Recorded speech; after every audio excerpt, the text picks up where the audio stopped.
दोस्तों, लोकसभा चुनाव के बाद उत्तर प्रदेश में जब से अखिलेश यादव ने 37 सीटें हासिल की हैं, उसके बाद से ही अखिलेश यादव उत्तर प्रदेश के हर कानून को टक्कर देते नजर आते हैं, हर कानून पर अड़ंगे लगाते हुए नजर आते हैं, क्योंकि उन्हें अब ये लगता है कि जब से वे 37 सीटें हासिल कर चुके हैं, यानी कि कानून अब उनके हाथ में आ चुका है, तो हर नियम को टक्कर देना या फिर यूं कहें कि हर नियम को यहाँ पर चुनौती देना अब उनका रोजमर्रा का काम हो चुका है।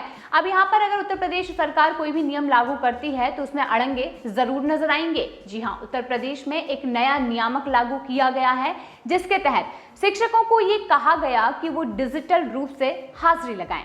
हालांकि इसके विरोध में शिक्षकों ने विरोध प्रदर्शन भी किया। उत्तर प्रदेश में फिलहाल स्कूलों की टाइमिंग 8 बजे से लेकर 2 बजे तक है।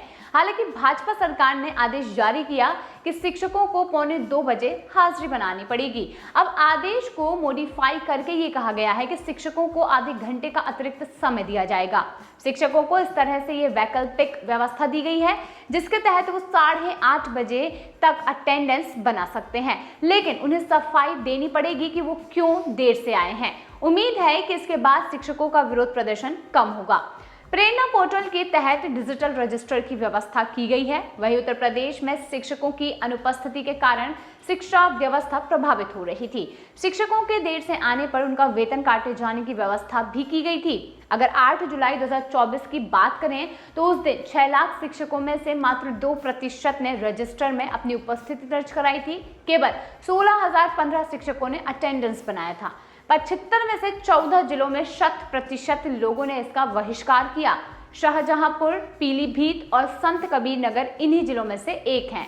बरेली में 1, रामपुर में 2 और महाराजगंज में 9 शिक्षकों ने ही हाजिरी बनाई।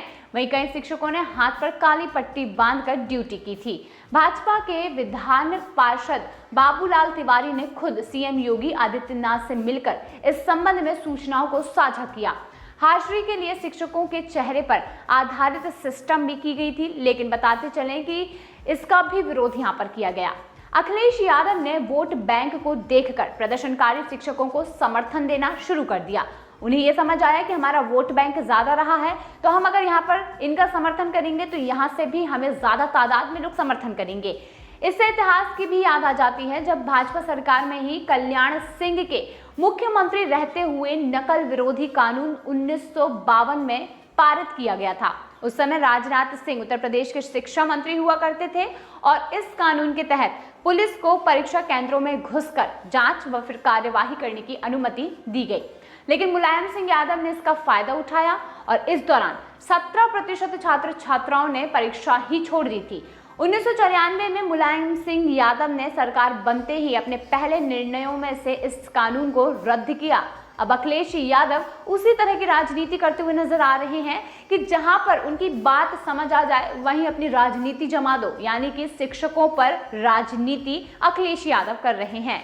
राजनाथ सिंह के सीएम रहते भी उत्तर प्रदेश में भाजपा की हार हुई थी। हालांकि भाजपा के हार जाने के बाद भी भाजपा के हर नियम कानून सिर्फ और सिर्फ लोगों के लिए सही माने जाते हैं। इस तरीके से शिक्षकों के लिए जो कानून लाया जा रहा है, यानी कि डिजिटल रूप से हाजिरी लगाना, ये कहीं से भी गलत नहीं है। आप जानते ही हैं आजकल शिक्षकों की अनुपस्थिति स्कूलों में काफी हद तक देखने को मिलती है। अगर बच्चे स्कूल जाते हैं तो उन्हें शिक्षकों की सही तरीके से पढ़ाई के मामले भी सामने नहीं आते हैं। तो इस तरीके के सारी चीजों को सही करने के हिसाब से उत्तर प्रदेश सरकार ने ये अहम फैसला लिया। लेकिन जैसा कि आपको पता ही है कि अखिलेश यादव ने वोट बैंक की राजनीति यहाँ पर शुरू कर दी है, क्योंकि अखिलेश यादव ये जानते हैं कि जिस तरीके से भाजपा को नीचे दिखाया जा सके या फिर भाजपा को नीचे गिराने की कोशिश की जा सके, बस उसी और मुड़कर उनका समर्थन करना है ताकि भाजपा पूरी तरीके से डाउन हो जाए। लेकिन ऐसा नहीं हो सकता। सरकार के हर फैसले सिर्फ और सिर्फ लोगों के हिसाब से और लोगों के लिए ही होते हैं।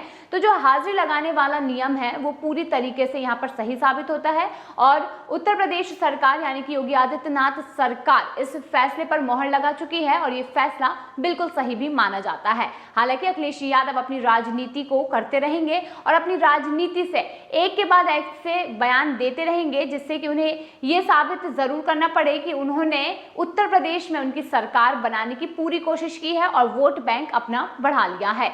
तो दोस्तों, इस विषय में आप क्या कहना चाहते हैं, कमेंट सेक्शन में जरूर बताइए।